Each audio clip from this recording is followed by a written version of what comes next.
Hello friends, मैं आपका mentor A K. Singh और आज फिर हम अपने सी.टेट की जो एसएसटी की तैयारी है उसे देखेंगे। और उसमें हम क्या देख रहे थे, एनसीईआरटी यानी कि एनसीईआरटी की समरी देख रहे थे। और आपको पता है कि एनसीईआरटी की समरी देखना कितना महत्वपूर्ण है, क्योंकि आपकी पूरी की पूरी एनसीईआरटी से 30 क्वेश्चन आते हैं। यानी कि 30 क्वेश्चन आपके पेडागोजी से और 30 क्वेश्चन आपके एनसीईआरटी से, यानी कि आपकी थ्योरी आती है। तो आज हम देखेंगे क्लास 6 का 3rd चैप्टर आरंभिक नगर, यानी कि आरंभिक नगर को देखेंगे। और आरंभिक नगर में देखते हैं क्या क्या चीज़ें आपके समरी यानी कि आपके एनसीईआरटी में। चलिए तो आगे देखते हैं इस चैप्टर में क्या इंपॉर्टेंट है। सबसे पहले जो पॉइंट आता है इस चैप्टर का वो आता है हड़प्पा सभ्यता। यानी हड़प्पा सभ्यता को क्या कहा जाता है। एक तो ये चीज़ ध्यान रखना, दो सभ्यता ऐसी रही है हमारे यहाँ, एक हड़प्पा सभ्यता और एक वैदिक सभ्यता जो है, ये दो क्या है, शहरी सभ्यताओं के नाम से जानी जाती है। तो इसका जो नामकरण हुआ है वो है शहरी सभ्यता के नाम से। यानी कि हड़प्पा सभ्यता के इन शहरों का निर्माण यानी कि लगभग 4700 वर्ष पहले हुआ है। आपको यही पता होना चाहिए, 4700 वर्ष पहले।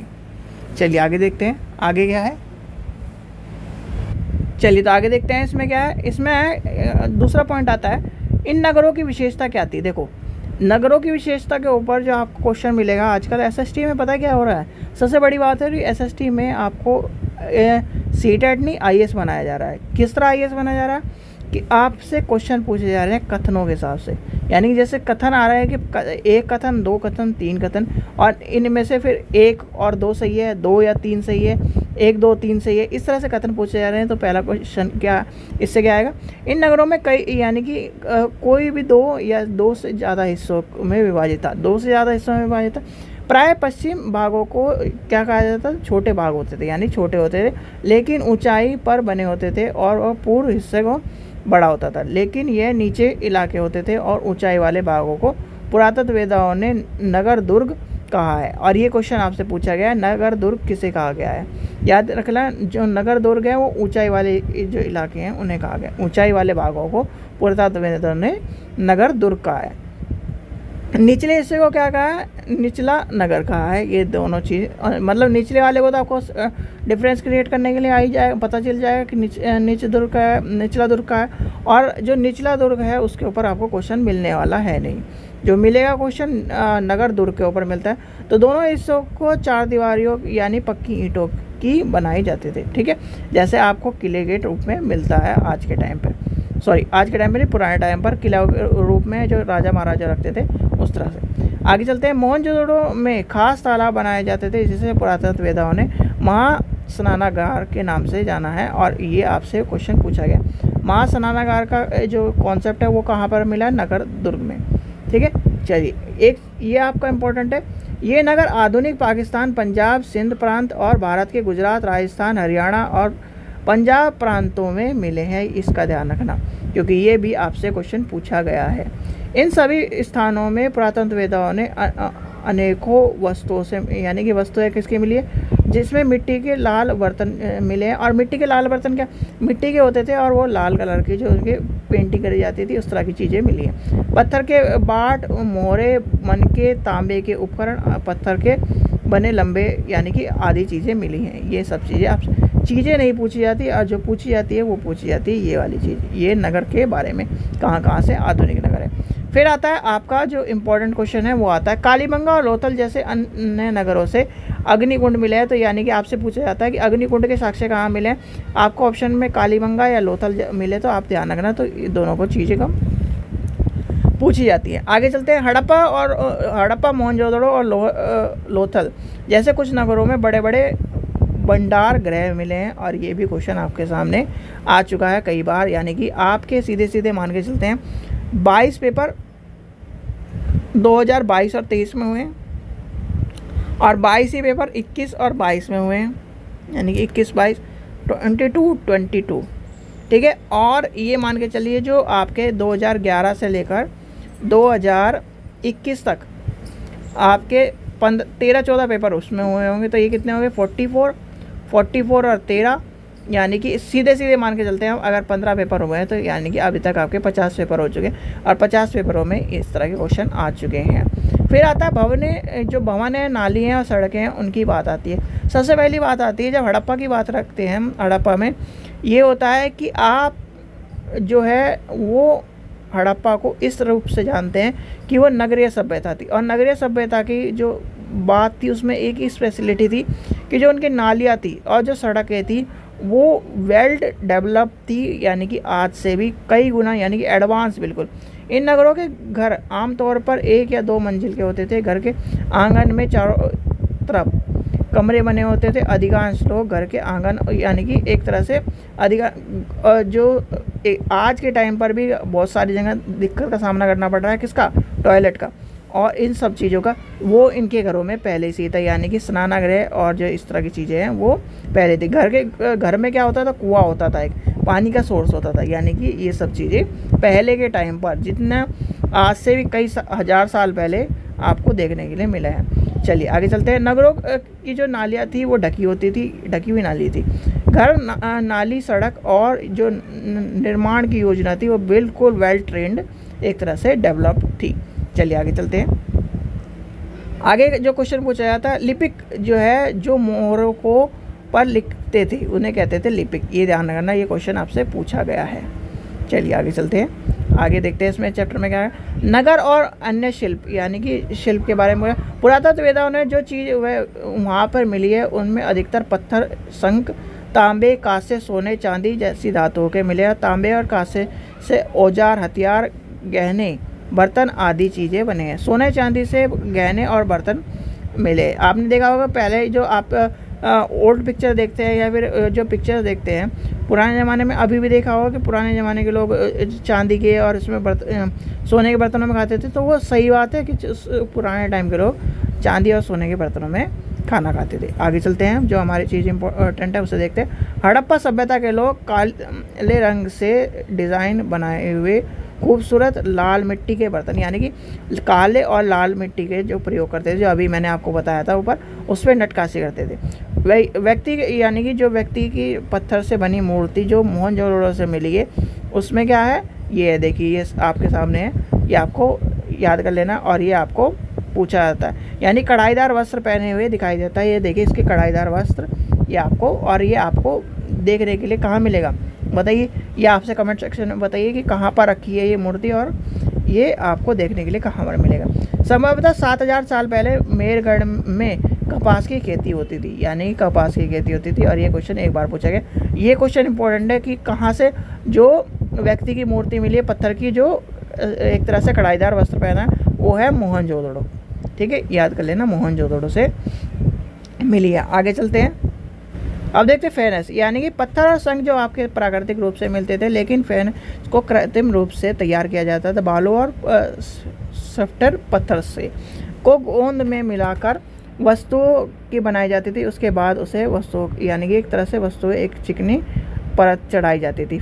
इस पर चिकनी परत को चढ़ा, यानी कि रंग और नीले और हल्के समुद्री रंग से रंगा जाता था। तो आगे देखते हैं, आगे क्या है। हड़प्पा के लोग जो होते थे क्या करते थे, किन किन चीज़ों का प्रयोग करते थे, जैसे तांबा, लोहा, सोने, चांदी और बहुमूल्य पत्थरों जैसे का क्या करते थे, आयात करते थे। ये आपसे क्वेश्चन पूछा जाता है, आयात और निर्यात वाला क्वेश्चन पूछा गया, तो इसलिए आप चीज़ का ध्यान रखना, आयात करते थे। आगे चलते हैं। हड़प्पा के लोग तांबे का आयात संभवतः करते थे। आज के जो लोग हैं, आपने देखा होगा राजस्थान में क्या किसका चीज़ों का प्रयोग मिलता है, वो तांबे का प्रयोग मिलता है। आज के राजस्थान से कहते हैं थे कि यह क्या करते थे, यहाँ की पश्चिमी एशिया के देशों में ओमान से भी तांबा आयात किया जाता था और कांस्य बनाने के लिए तांबे का साथ मिलाकर, यानी कि ये क्वेश्चन पूछा गया है कि जो कांस्य बनाने के से कांस्य में क्या क्या यूज़ होता है, तांबा साथ मिलाकर धातु का टीन की आयात आधुनिक ईरान, अफगानिस्तान से किया जाता था। सोने का आयात आधुनिक कर्नाटक और बहुमूल्य पत्थरों का आयात गुजरात, ईरान, अफगानिस्तान से किया जाता था। ये आपसे क्वेश्चन पूछ लिया जाता है, तो आपको ये पता होना चाहिए। चलिए आगे चलते हैं। हड़प्पा के लोग थे गेहूँ, जौ, दाल, मटर, धान, तिल, सरसों उगाते थे। ठीक है, तो ये आपको पता होना चाहिए। चलिए आगे चलते हैं। हड़प्पा के लोग गाय, भैंस, भेड़, बकरी पालते थे। ठीक है, चलिए आगे चलते हैं। फिर आता है कच्छ के इलाकों में जो आपसे धोलावीरा नगर पूछा जाता है कि धोलावीरा नगर कहाँ है, तो आपसे को पता होना चाहिए कच्छ के इलाके में खदर बेतर के किनारे धोलावीरा नगर बसा हुआ है, तो ये आपको पता होना चाहिए। सीधे सीधे पूछा जाता है धोलावीरा कहाँ पर है, तो आपको पता होना चाहिए कच्छ में है, और कच्छ कहाँ पर है ये क्वेश्चन आपको पता होना चाहिए। फिर चलते हैं आगे, चलते हैं गुजरात में खंबता की खाड़ी, यानी कि खंबता की खाड़ी में मिलने वाले क्या मिला है। एक चीज़ और पूछी जाती है आपसे, जो पूछा जाता है वो है कि तालाब और इस तरह के जो साक्ष्य हैं, या फिर एक क्वेश्चन ये पूछा जाता है साबरमती कहाँ है, ये पूछा जाता है साबरमती कहाँ है, क्योंकि साबरमती आपको पता है गांधी जी के लिए इंपॉर्टेंट है, तो साबरमती वाला पूछा जाता है। वो हिस्ट्री में आगे जाके जब आप पढ़ोगे गांधी जी वाला चैप्टर, साबरमती वाला क्वेश्चन पूछा जाता है। गुजरात के साबरमती के उपनदी के किनारे बसा लोथल नगर ऐसा स्थान है पर बसा है जहाँ कीमती पत्थर जैसे कच्चा माल आदि आसानी से मिल जाता है, और पत्थर संक धातु बनाई जाती है, यानी कि एक तरह से मोटा तौर पर आपको अगर क्वेश्चन पूछा जाए तो ये है आपका इम्पोर्टेंट क्या है। ये क्वेश्चन वैसे एक ही बार आया तो आपके लिए इतना इम्पोर्टेंट नहीं, पर हाँ हमारे लिए कोई भी चीज़ छोड़ने लायक नहीं है, तो आपको बताया जा रहा है। चलिए आगे चलते हैं। फिर आता है मुद्रा, यानी कि मुद्राओं का प्रयोग सामान्य से किस चीज़ों के लिए किया जाता है। पहले मुद्राएं ऐसी नहीं होती थी, यानी कि एक गीले कपड़े पे मोहरे जो होती थी वो मारी जाती थी, यानी कि जो मुद्रा है या मोहरे वो होती थी। मोहरों का प्रयोग सामान्य से भरे उन डब्बों या थैलों के चिन्हित करा जाता था जिन्हें एक जगह से दूसरी जगह पर भेजा जाता था। थैलों के बंद करने के बाद उन पर मोहरों पर गीली मिट्टी पोत कर और उस पर मोहरी लगा दी जाती थी, यानी कि एक स्टाम्प मार दी जाती थी, जैसे ये दिखाया गया है आपको। चलिए आगे चलते हैं। सभ्यता के अंत, यानी कि सभ्यता का अंत का रहस्य क्या है। लगभग 3900 साल पहले एक बड़ा बदलाव देखा गया होगा, इस वजह से हुआ है। और इसमें क्या कहा है कि भूकंप आया होगा, बदलाव देखा गया होगा, पानी कमी हो गई होगी, ये सब माना गया है। ठीक है, जैसे ये दिखाया है, कुछ विद्वानों ने कहा है कि नदी सूख गई होगी, जंगलों का नाश हो गया, बाढ़ आ गई होगी, बाढ़ और नदी के सूखे के आसार में लोगों की दिक्कत हुई होगी, तो ये सब चीज़ें आई हैं।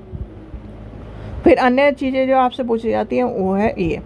लगभग 5000 साल पहले मिस्र के शासक, यानी कि जो शासक के करने वाले राजाओं ने सोना चांदी हाथी दांत लकड़ी आदि का क्या करा, सेनाओं से दूर दूर तक भेजा, यानी अपनी सेनाओं दूर दूर तक भेजी, और उन्होंने बड़े मकबरों के लिए, यानी कि इस मकबरे के लिए क्या करा, पिरामिड के नाम से जाना जाता है, पिरामिड के लिए मंगाया। राजाओं ने मरने पर उनकी शवों को उनकी पिरामिड में दफनाया गया, सुरक्षित रखा गया। इन शवों को मम्मी के नाम से जानते हैं, ये ठीक है, ये आपको पता है, तो यानी कि इस चीज़ का ध्यान रखना। ये क्वेश्चन एक्स्ट्रा था, ये आपको बताया गया। चलिए आगे चलते हैं। फिर आपसे ये जो चीज़ें हैं इसके ऊपर आपको बताया था मैंने कि इसको इम्पोर्टेंट, नगर क्या है, नगर दुर्ग क्या है, शासक क्या है, लिपिक क्या है, मोहरिक क्या है, शिल्पकार क्या है, धातु क्या है, विशेषज्ञ क्या है, कच्चा माल क्या है, हल, ये इसमें सबसे इम्पोर्टेंट है शिल्पकार आपसे पूछा जाता है, और आपका लिपिक क्या है, लिपिक की पूछा जाता है, तो आपको पता होना चाहिए।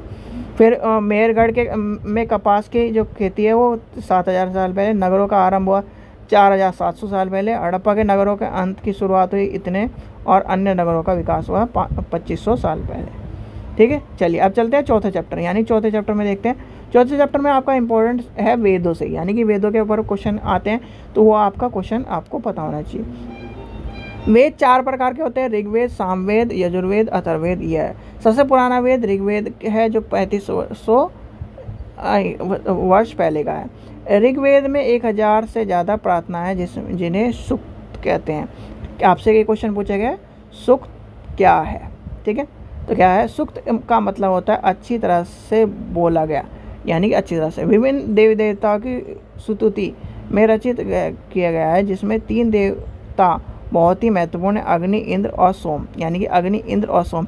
अग्नि यानी कि अग्नि के देवता, यानी कि आग के देवता जो है, अग्नि क्या है, आग के देवता, इंद्र क्या है, जो है इंद्र युद्ध के देवता, और सोम क्या है, पौधे के देवता। यानी कि ये आपसे क्वेश्चन पूछा जाता है, और इनका ध्यान रखना बहुत ही इंपॉर्टेंट क्वेश्चन है इसके ऊपर। ठीक है, चलिए आगे। ऋग्वेद की भाषा प्राकृत या संस्कृत या वैदिक संस्कृत कहलाती है, ये आपको पता होना चाहिए क्योंकि भाषा के ऊपर भी एक क्वेश्चन आ चुका है। आगे देखते हैं, आगे क्या है। इसमें छुपे यानी कि जो इनकी वेदों को छपने का काम है वो क्या हुआ है 200 साल पहले यानी आसपास ही हुआ है, तो इतना आपको पता नहीं। देखो वेदों का मतलब एक तरह से ये माना जाता है जो वेद जो और स्तुति हैं जो सुनकर लिखे गए हैं, ठीक है, इस चीज़ का ध्यान रखना।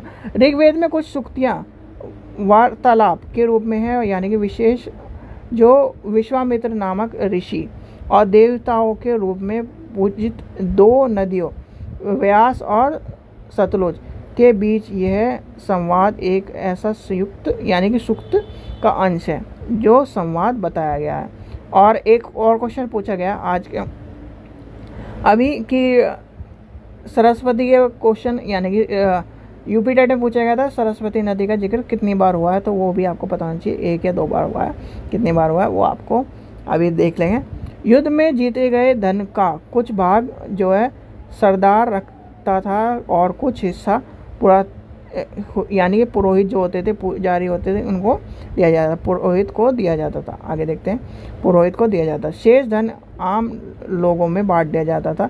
कुछ धन यानी कि यज्ञ करने के लिए प्रयुक्त होता था और यज्ञ की आग की आहुति दी जाती थी। आहुति देवी देवताओं को दी जाती थी जिसमें घी अनाज आदि चीज़ों का प्रयोग होता था, ठीक है। चलिए आगे चलते हैं, आगे देखते हैं क्या इंपॉर्टेंट है। दास या जो है दास कौन होते थे, दयुस्त वे लोग होते थे जो यज्ञ नहीं करते थे और शायद दूसरों भाषाओं में बोलते थे, क्या कर बोलते थे। बाद में इस समय के साथ साथ दासों में क्या है स्त्रियां भी होती थी और इस चीज़ का ध्यान रखना, दास को गुलाम के रूप से भी माना गया है, यानी मतलब ये है गुलाम। दास वे स्त्री या पुरुष होते थे जिन्हें युद्ध में बंदी बनाया जाता था, उन्हें उनके मालिक की ज़्यादातर क्या करनी होती थी, गुलामी करनी होती थी, उसे दास कहते हैं। यानी कि सीधी सीधी बात ये है, एक राजा है यानी कि एक शासक चल रहा है यहाँ एक्स और ये चल रहा है वाई, इसने इसके साथ लड़ाई करी और ये एक्स वाला हार गया, तो क्या हुआ, इसके जो लोग होंगे चाहे वो कोई सी भी जाति के, कोई सी भी धर्म के, कोई सी भी चीज़ के हो, तो वो क्या होंगे यहाँ पर आके क्या हो जाएंगे, दास हो जाएंगे। और दास को एक चीज़ आपने देखा होगा, हमारे यहाँ 4 वर्ण व्यवस्था है और चारों में सबसे जो आखिरी वाली व्यवस्था वर्ण व्यवस्था में उसी में सारे दास इस तरह की चीज़ें आई हुई हैं। तो ऑब्वियसली बात है, अगर आप इस चीज़ को सोचो तो क्या हुआ, कोई अगर मान के चलो क्षत्रिय है, ब्राह्मण है, वो युद्ध हारा तो वो नहीं जब दूसरी जगह जाएगा तो क्या करेगा, गुलाम बनेगा और गुलाम बन के फिर वही क्या होगा, वो सबसे आखिरी वाली कास्ट में आ जाएगा यानी कि वर्ण व्यवस्था में आ जाएगा। और वर्ण व्यवस्था में आ गया तो फिर उसे किस नाम से जाना जाएगा, ब्राह्मण या क्षत्रिय के नाम से या किस नाम से जाना जाएगा। तो ये आपके सामने एक क्वेश्चन उत्पन्न होता है, या फिर इसका आंसर मुझे ही बताइए कि कैसे इसको समझ पाओगे आप। इतने टाइम से आप पढ़ रहे हो तो हिस्ट्री, तो आपको ये तो पता ही होना चाहिए। महापाषाण जो है, महापाषाण कब्रें बनाने यानी कि महापाषाण के में कब्रें बनाने की प्रथा जो लगभग 3000 साल पहले शुरू हुई, यानी 3000 वर्ष पहले हुई और दक्कन, दक्षिण भारत और उत्तर पूर्व भारत के कश्मीर में प्रचलित थी, ठीक है, ये आपको पता होना चाहिए। जैसे ये दिखाया गया, ये क्या है, कब्रें का एक फॉर्मेट दिखाया गया है। महापाषाण के ताबूत यानी कि इसमें दिखाया गया है, ये इस तरह क्या कहते थे ताबूतों को, एक मिनट, तो ताबूतों को क्या है, लिस्टर कहा जाता था, ये आपको पता होना चाहिए, ये क्वेश्चन भी आपसे पूछा गया है। चलिए आगे चलते हैं, आगे देखते हैं हमारे इस चैप्टर में कौन सा चीज़ इंपॉर्टेंट है, ये देखते हैं। 2000 वर्ष पहले लगभग चरक नामक प्रसिद्ध वैद्य हुए जिन्होंने चिकित्सा के क्षेत्र में चरक साहित्य नाम की किताब लिखी। तो आपसे क्वेश्चन पूछा है चरक साहित्य किसने लिखी, तो लिखी थी चरक ने। वह कहते थे कि मनुष्य में लगभग 360 हड्डियां होती थी, यह आधुनिक शरीर रचित विज्ञान में 206 हैं। अब क्या है 206 हैं, और इन्होंने जो है क्या एक एक चीज़ों को जो भी हड्डी है यानी कि दांत हैं उनको भी माना है, यानी कि संभवतः चरक ने अपने गिनती में दांत हड्डियों के जो जोड़ हैं उनको भी रखा है। यानी कि आपने देखा होगा कि जॉइंट ये इस तरह जॉइंट होता है और यानी कि सॉरी इस तरह ये होगा, ये DS की पैर की, और इसमें इस तरह जॉइंट और फिर इस तरह पैर, तो वो भी इसने काउंट किया है। आगे चलते हैं। इमाम गांव में पुरातन वेदाओं ने गेहूँ, जौ, चावल, दाल, बाजरा, मटर, तिल के बीज मिले हैं, ये आपको पता होना चाहिए और ये एक बार क्वेश्चन पूछा गया है। आगे चलते हैं। आगे आपका कॉन्सेप्ट देखते हैं। इसमें यानी कि इस चैप्टर में यही इम्पोर्टेंट था। फिर आता है राज्य, राजा और एक प्राचीनतम गणराज्य, ये आपसे पूछा गया है। फिर देखते हैं अश्वमेध यज्ञ, इंपॉर्टेंट है। अश्वमेध यज्ञ के ऊपर कई बार क्वेश्चन पूछा गया, यानी कि अभी तक 50 पेपरों में से 10 बार कम से कम क्वेश्चन पूछा गया है। अश्वमेध यज्ञ एक ऐसा यज्ञ आयोजित होता था, ऐसे यज्ञ में घोड़े को क्या करता था, घोड़ा, सीधी सीधी बात ये देखो, ये है अश्वमेध यज्ञ का कॉन्सेप्ट है। अश्वमेध यज्ञ कराया कि ये है जगह, ठीक है, इतना बड़ा एरिया है, इसमें 50 राजा रह रहे हैं, यानी कि 50 क्षेत्रों में राजा रह रहे हैं। तो इसने अश्वमेध यज्ञ कराया कि मैं पावरफुल हूँ, और इसने एक घोड़ा को भेज दिया, घोड़े को भेज दिया। तो इस घोड़ा जो है सारी जगह भागता जा रहा, और इसके पीछे जो होते थे सैनिक होते थे, यानी जिस राजा ने इस जो घोड़े को पकड़ दिया और पकड़कर अपने पास रख लिया, वो क्या करता था, फिर वो जो पहले वाले राजा से युद्ध करता था, और उस जो है अश्वमेध क्या होता था, यज्ञ, या फिर एक तरह से घोड़े को कॉन्सेप्ट माना जाता था, वही आपको बताया गया है। चलिए आगे चलते हैं। अब वही वर्ण व्यवस्था, यानी कि वर्ण व्यवस्था के बारे में जो कॉन्सेप्ट है देखिए। हाँ, एक को जो खास कर गंगा यमुना क्षेत्र, ये जो है ये आपको पता होना चाहिए। भारत में गंगा जो है, खासकर गंगा यमुना क्षेत्र कई ग्रंथों में रचित हैं, ये आपको पता होना चाहिए, ठीक है, ये आपको बता दिया गया है। चलिए, पुरोहितों ने लोगों को 4 भागों में बांटा, और 4 भागों कौन से, पहले में ब्रह्मा, यानी कि जो ब्राह्मण है, पहले वर्ण में क्या है, ब्राह्मण, उनका काम होता था वेदों का अध्ययन कराना और उनको पढ़ाना या कराना, ठीक है। दूसरा कौन है, जो शासक करते थे, यानी क्षत्रिय, ठीक है, इनका काम करता है युद्ध करना और रक्षा करना। तीसरा कौन है, वैश्य, यानी कि वैश्य जो होते थे, कृषक, जो इस तरह की, जो फिर आखिरी क्या है, शूद्र, यानी कि जो व्यापारी होते थे वो वैश्य, और जो इसका बाद क्या है, और एक चीज़ और, क्षत्रिय और जो वैश्य थे उनको यज्ञ करने का अधिकार प्राप्त था, तो ये भी आपको पता होना चाहिए। फिर आता है अंत में शूद्र होते थे, और शूद्र जो क्या करते थे, उनको किसी भी चीज़ का कार्य करने का अधिकार नहीं था। औरतों को भी शूद्र के समान माना जाता था, इसलिए इसका पहले के टाइम पर औरतों को जो यह करने की अनुमति नहीं बताई गई है। तो अब वही कॉन्सेप्ट मैं आपके सामने फिर रखता हूँ, ये जो 4 वर्ण व्यवस्था है, ठीक है, और जो आखिरी वाला जो है शूद्र, उसमें सारे गुलाम इस तरह की चीज़ें आती थी। अगर ये व्यक्ति गुलाम बन गया तो ये कहाँ चला गया, शूद्र में चला गया, तो ये ब्राह्मण रहा। ये आप कॉन्सेप्ट सोच के देखिए, इस चीज़ को सोचिए। अगर आप इतिहास पढ़ते होंगे या इतिहास के स्टूडेंट होंगे तो आप इस चीज़ से आज वाकिफ़ हो रहे हैं, तो आप इस चीज़ को सोच के देखिए, ठीक है। चलिए आगे चलते हैं। फिर आता है फसलों, यानी कि इम्पोर्टेंट क्या है, फसलों का पर लगाए गए सबसे महत्वपूर्ण जो थे, क्योंकि अधिकांश लोग कृषि करते थे, और उपज का जो 1/6 भाग का हिस्सा जो क्या करते थे, निर्धारित किया गया था किसके लिए, कर के लिए, ठीक है, याद कर लेना, कर के लिए ये क्वेश्चन आपसे पूछा गया है। 1/6। गंगा सोने जैसी नदी मगध से होकर गुजरती थी, यानी कि ये आपको पता होना चाहिए। चलिए आगे चलते हैं। मगध में 2 बहुत ही महत्वपूर्ण शक्तिशाली शासक बिंबिसार और अजातशत्रु हुए, याद कर लेना। और बिंबिसार का जो कॉन्सेप्ट आपको पता है, बिंबिसार का कॉन्सेप्ट आपको पता है, उसकी जो माँ थी, उसने क्या नाम एक जहर का जो प्याला था वो इस तरह का पी लिया था, तो उस वजह से उसके टाइम पर फिर उसे क्या नाम उल्टी कराई, उसके दवाई ववाई दी, तो पर भी उसका जहर का जो उस टाइम पर बच्चा था उसकी माँ के गर्भ में था, जो उसके बस जो माथे पर जो चिन्ह रह गया था, वो एक तरह का कॉन्सेप्ट है। महापद्मानंद एक महत्वपूर्ण शासक थे, यानी कि महापद्मानंद जो थे महत्वपूर्ण शासक थे। बिहार में राजगिरी, आधुनिक राजगिरी कई सालों तक मगध की राजधानी बनी रही, और बाद में पाटलिपुत्र आज का पटना को राजधानी बनाया गया। 2300 वर्ष पहले ये क्या था, मैसिड 2300 वर्ष पहले क्या कहा, मैसेडोनिया के जो राजा थे सिकंदर विजय विश्व क्या एक कॉन्सेप्ट लेकर चले थे, और वो पूरे तरह से सफल ना होने के कारण वह मिस्र और पश्चिम एशिया के कुछ राज्यों को जीते हुए थे, और भारत में उत्तर जो महाद्वीप थे यानी कि भारतीय जो उप महाद्वीप है उसमें व्यास नदी के किनारे तक पहुंच गए थे। जब उनके जो मगध का जो शासक था उसे कुचलने का जो कार्य रखा था, और वो सिपाही जो गए वो हार गए थे, और यानी कि एक तरह से थक गए थे, और वो कॉन्सेप्ट एक तरह से वो उन्होंने छोड़ दिया था, ठीक है, वो हार गए थे। तो यहाँ पर वही चीज़ आपको पता होनी चाहिए। फिर आता है विजय। विजय जो है या सॉरी विजय बोला, विजय जो है राज्य था जिसका राजधानी वैशाली थी और बिहार थी। ये एक अलग किस्म का शासक व्यवस्था थी जिसमें गण और जो संघ के नाम से जानी जाती, और एक ही कौन ये है यानी कि 16 जनपदों में वज्जी जो था, इसके आपको पता होना चाहिए, वज्जी तो था गण और संघ के नाम से जानता है। गण का मतलब होता है, गण शब्द का प्रयोग कई सदस्यों यानी कि सदस्यों वाले समूह का किया जाता है, जैसे कि आज का हमारा भारत। संघ क्या होता है, संघ अथवा संगठन का सभ्यता का कॉन्सेप्ट है।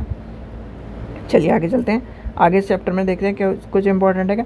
लगभग 2500 साल पहले एथेंस के लोग ने एक शासन व्यवस्था की स्थापना की जिसे प्रजातंत्र के या गणतंत्र के नाम से जाना जाता है। तो ये भी आपको पता होना चाहिए, एथेंस से शुरू होती है हमारी गणतंत्र व्यवस्था, ठीक है। तो यहाँ तक आपने देख लिया, छठा चैप्टर हम कल देखेंगे, यानी कि इतने चैप्टर हमने देख लिए, और ये आपकी समरी आपको पता चल गई। और इसे आप अपने क्या करें, कॉपी में नोट्स करते चल जाओ, या फिर इसे वीडियो को 2-3 बार देख लो, जिससे आपको पता चल जाए, ठीक है बच्चों। आशा करता हूँ आपको वीडियो पसंद आई तो लाइक करें, चैनल को सब्सक्राइब करें, वीडियो को ज़्यादा से शेयर करें। Thank you.